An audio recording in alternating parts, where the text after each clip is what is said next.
بارش میں مسجد میں نماز پڑھیں یا گھر پہ؟ کیا دوران بارش مسجد میں جا کر نماز پڑھنا بہتر ہے یا گھر میں نماز پڑھیں؟ عبید الرحمن اورنگ آباد انڈیا سے۔ رسول اللہ صلی اللہ علیہ وسلم نے فرمایا اذا ابتلت النعال فالصلاة فی الرحال، جب پاؤں بھیگنا شروع ہو جائیں تو نماز پھر اپنے اپنے گھروں میں پڑھی جائے۔ اور نبی کے دور میں جب بارش ہوتی تھی تو حضرت بلال اذان دیتے تھے، پھر یہ اعلان بھی کرتے تھے کہ اپنے اپنے گھروں میں نماز پڑھیں۔ لیکن یہ خوب اچھی طرح سمجھ لیں، یہ جو حدیث ہے اذا ابتلت النعال کہ جب پاؤں بھیگ جائیں، تو یہ کنایہ ہے بارش سے۔ اس کا مطلب یہ نہیں کہ صرف پاؤں بھیگ جائیں یعنی ہلکے سے 2-4 چھینٹے پڑیں اور اب بس آپ نماز گھر میں پڑھیں، بلکہ پراپر بارش ہو جس میں آپ کے لیے گھر سے نکلنا مشکل ہو جائے۔ تو اصل مقصد بارش نہیں ہے، اصل مقصد ہے کہ جماعت کے لیے آنے میں جب حرج ہے۔ تو نبی صلی اللہ علیہ وسلم کے دور میں جب بارش ہوتی تھی تو کچی زمینیں تھیں، مسجد نبوی کی جو چھت تھی وہ بھی ٹپکتی تھی، کھجور کی چھالوں کی چھت تھی، اور لوگوں کے لیے بارش سے بچنے کا کوئی طریقہ نہیں ہوتا تھا۔ آپ خود سوچیں کہ جب کچی جگہ ہوگی تو کیچڑ ہو جائے گا اس میں۔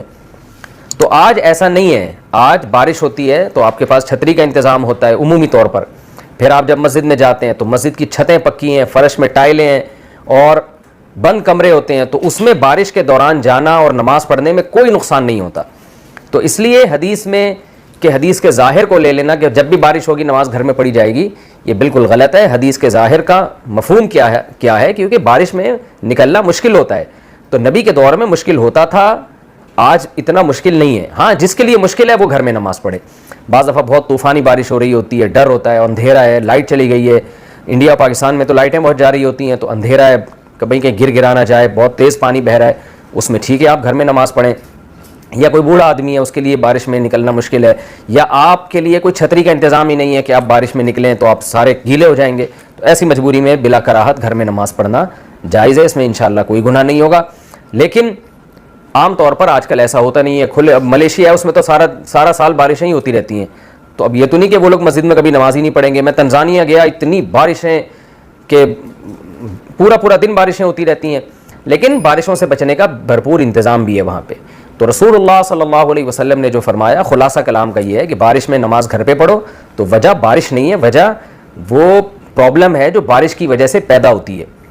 تو ورنہ بارش بذات خود کوئی ایسی چیز نہیں ہے جس سے ہمیں جماعت سے نماز چھوڑنا جائز ہو، بلکہ بارش کی وجہ سے جو ٹینشن ہوتی تھی صحابہ کرام کو، کیچڑ ہوتا تھا، اس میں مسجد کی چھتیں ٹپک رہی ہیں، تو وہ وجہ ہے۔ تو اگر کہیں ایسا نہیں ہے، پکی سڑکیں ہیں، بالکل آپ آرام سے مسجد تک جا سکتے ہیں، گاڑی میں بیٹھ کے، آج کل تو لوگ ایئر کنڈیشن گاڑیوں میں بیٹھتے ہیں یا ہیٹر والی گاڑیوں میں بیٹھ کے مسجد پہنچے، اور مسجد بھی پیک ہوتی ہے، تو اس میں کوئی ٹینشن نہیں ہوتی، تو وہاں پھر جماعت سے نماز پڑھنا بہرحال ضروری ہوگا۔ لیکن اگر بارش کی وجہ سے کوئی پرابلم ہو رہی ہے تو پھر بہرحال شریعت میں اجازت ہے، نبی صلی اللہ علیہ وسلم نے اجازت دی ہے، پھر ایسے موقع پہ گھر میں نماز پڑھنے میں کوئی حرج نہیں ہے، بلکہ بہتر ہے کہ پھر گھر میں نماز پڑھی جائے، تاکہ اپنے آپ کو خام میں زیادہ ٹینشن میں نہ ڈالا جائے۔ کیچڑ ہے، گر گیا کہیں، کراچی میں تو گٹر کے ڈھکن کھلے ہوئے ہوتے ہیں بارشوں میں، آپ پتہ چلا نماز پڑھنے کے لیے گئے اور اس گٹر سے گئے تھے اور اس گٹر سے نکل کے آپ جا رہے ہیں، کوئی بھروسہ نہیں ہے یہاں پہ، تو ایسی مجبوری میں گھر میں نماز پڑھنا زیادہ بہتر ہے۔